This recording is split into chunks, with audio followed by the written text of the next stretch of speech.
Hello everybody, this is Kyle Speed 1, not coming to you from the racetrack.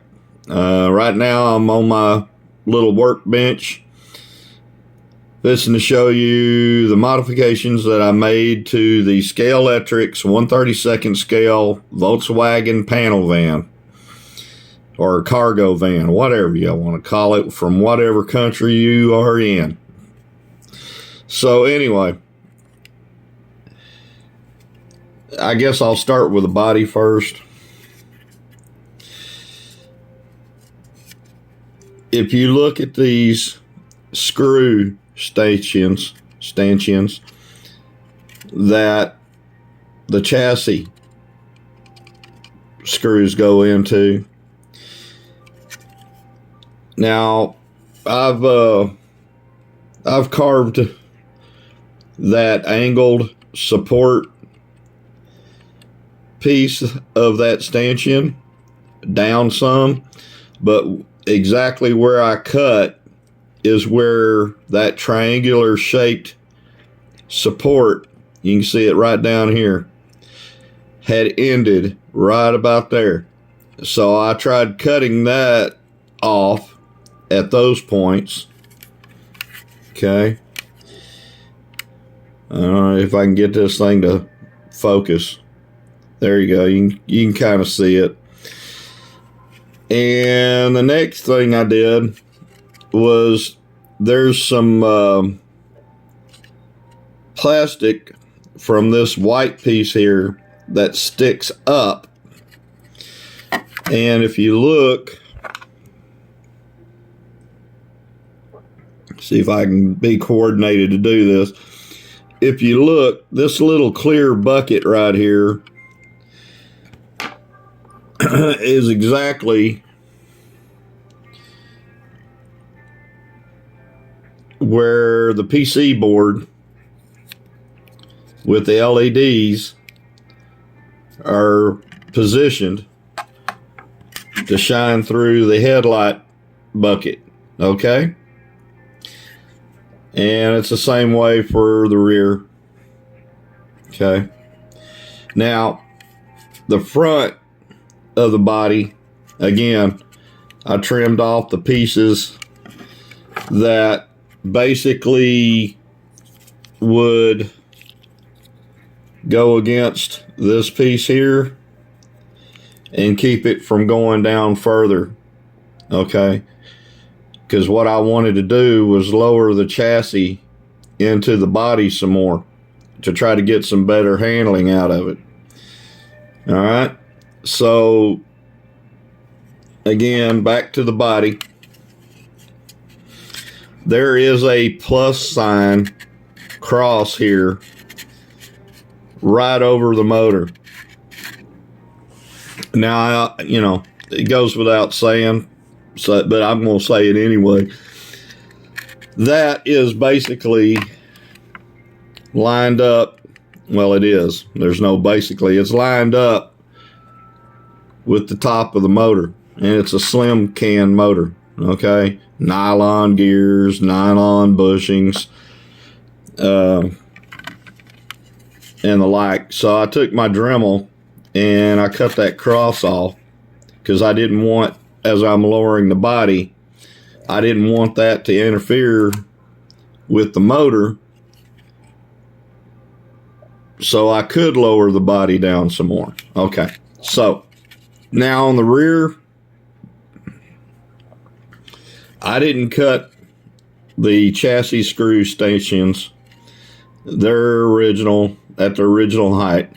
But what I did do was cut these two tabs right here that had a horseshoe shape to them that would fit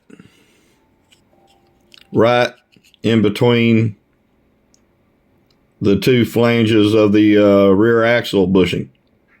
Okay, because I didn't want that interfering either with what I was wanting to do.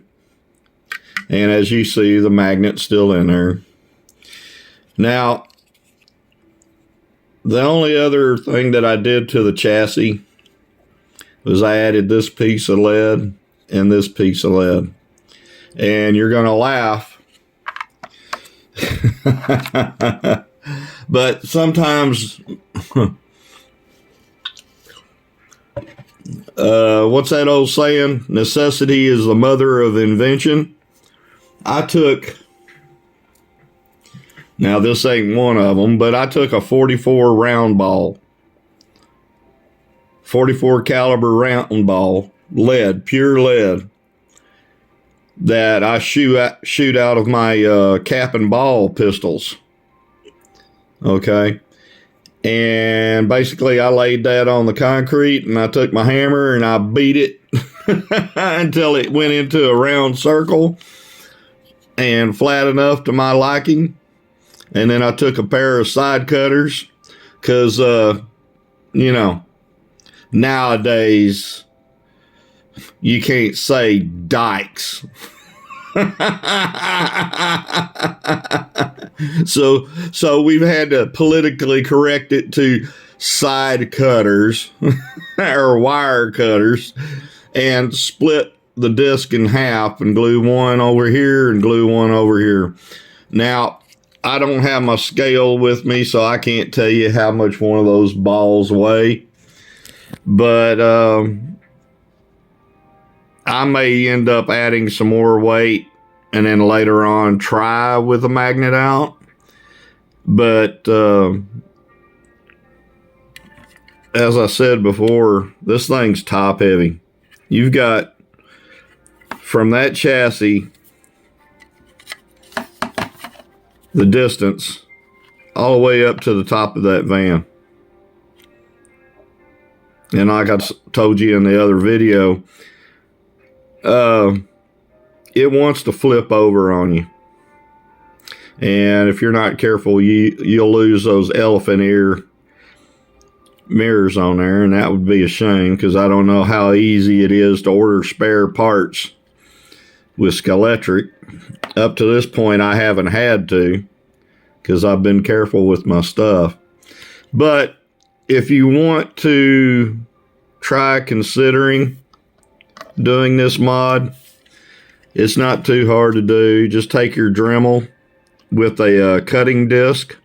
It's kind of like a grinder wheel. It's real wafer thin, and I just cut, as I said before, where that triangular brace support, it's molded with the rest of the plastic, but they did it to prevent you from breaking off these stanchions. Adds a little bit of strength to it. But it ended right there where my fingernail is at. Okay. And that's where I made the cut for the front chassis screw standoffs or stanchions, whatever you want to call them. And remember what I said about the headlight bucket. Now, the other thing that I had to do to the front, where's the front? There's the front, is, let me see. I can try to manipulate this where it's easily viewed. Okay, right there where that PC board fits into, I measured and cut the horseshoe out of it because that holds your LED headlights. And then I took that same wafer thin cutting disc on my Dremel and I recreated new slots into it. Okay. And I just had to keep experimenting until I got to the height that I needed so that the LEDs would shine through the headlight buckets but wouldn't bottom out down here. Now the computer just helped me out there. It's on its sleep mode. Yeah, thanks for the light. So anyway, give it a whirl if you want to, or you can leave it stock. You do you. It just kind of annoyed me that this bus was sitting up as high as it was. And yeah, if I do any more modifications, I'll create another video to show you. It's analog. I don't have a